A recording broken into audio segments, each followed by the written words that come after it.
আপুনি জানেনে যে ইউ পি আই যেতিয়া আহিছিলে ইউনিফাইড পে'মেণ্ট ইণ্টাৰফেচ বুলি কোৱা হয়, য'ত আমি সকলোৱে ইউ পি আই ইউজ কৰোঁ। ফোনপে' হওক, গুগল পে' হওক, পে'টিএম হওক বা ভীম ইউ পি আই বিলাক ইউজ কৰোঁ।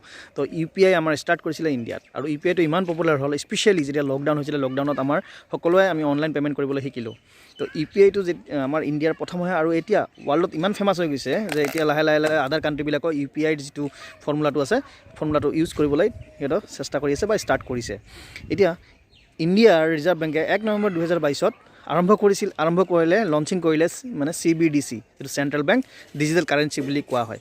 তো CBDৰ ওপৰত মই এটা ধুনীয়া ভিডিঅ' আনিছোঁ। আপোনালোকে ইউটিউবত যদি মোক ছাবস্ক্ৰাইব কৰি থৈ মোৰ চেনেলটো, তেতিয়াহ'লে নিশ্চয় আপোনালোকে গম পাব। আপোনালোকে CBDCৰ বিষয়ে জানিব পাৰিব যে ডিজিটেল কাৰেঞ্চি কি হয়। ইউ পি আই থকাৰ পিছতো ডিজিটেল কাৰেঞ্চিটো আমাৰ RBI কিয় আনিলে। তো সেইটো ক্ষেত্ৰত মই ধুনীয়া ভিডিঅ' এটা বনাইছোঁ। আপোনালোকে মোৰ চেনেলটো ছাবস্ক্ৰাইব কৰক, তেতিয়া গম পাব যে ইউ পি আই কি হয়, আৰু ধুনীয়া ইণ্টাৰেষ্টিং ভিডিঅ'বিলাক আনি থাকিম।